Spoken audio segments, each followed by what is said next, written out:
Usually the vehicles we end up owning when we're older, it kind of depends on what our parents' preferences are. Say if your dad's a Chevy man, you more than likely end up a Chevy guy. You know, and vice versa. If your dad's a Ford man, you'll end up a Ford man or a Dodge. But, you know, me, the case is a little different. My Uncle Bill is one of the most influential males in my life. And, you know, he's always been a Chevy man, which I really do like classic Chevys. I mean, in muscle cars, it's Chevy hands down for me. But when it comes to pickups, nowadays, I'm more of a Ford guy. And the case is kind of, I think, with my boss too, whatever, because he's around my uncle's age. You know, growing up when he was a kid, he was more into Chevy muscle cars. So therefore, he more of a Chevy man.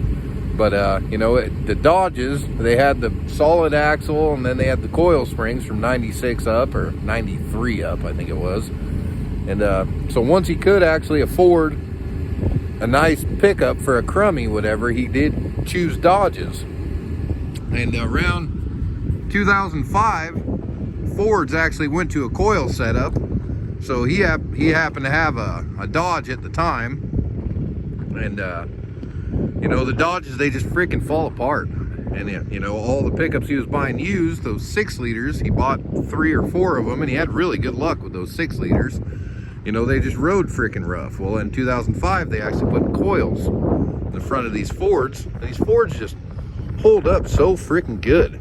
So now, predominantly, this outfit, we run nothing but Fords. And you see, we're way up here in the middle of freaking nowhere. You can see my setup there.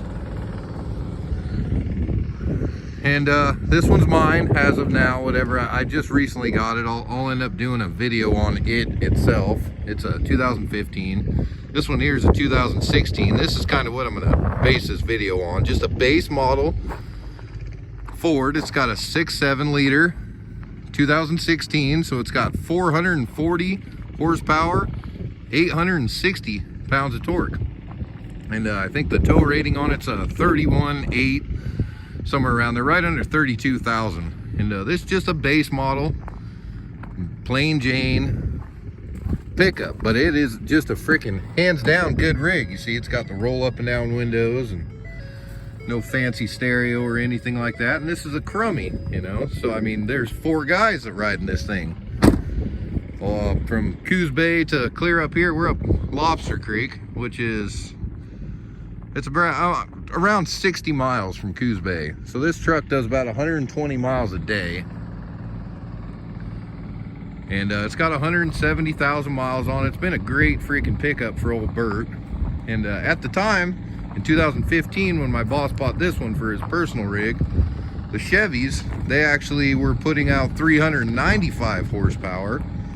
And the Dodges were 385 horsepower. So this one, having 440 horsepower, 860 pounds of torque, was a better option. And not only that, but these front ends, they're coil, so they ride really freaking nice. And it's, you know, it's not a Dodge, so it ain't gonna fall freaking apart. So for the most part at this outfit, we run Fords. He actually just bought a fleet of 5 of them, 5 new 2020s, which those, yeah, they're freaking crazy, whatever, 475 horsepower.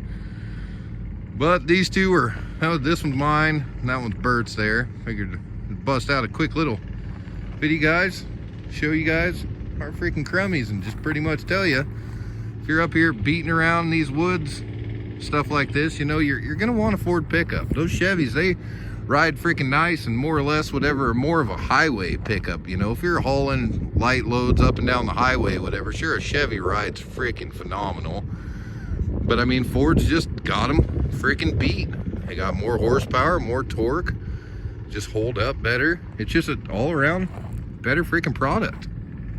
And the Dodge, I mean, you see, I'm pretty biased. I'm not a huge Dodge fan. Sure, they have good motors, the Cummins motor, but there in 2004 or whatever, they went to that high output and they kind of lost their credibility with me per se. But then the 6.7s, whatever, those are freaking phenomenal motors too, but they just don't have the power or the torque that these Fords have.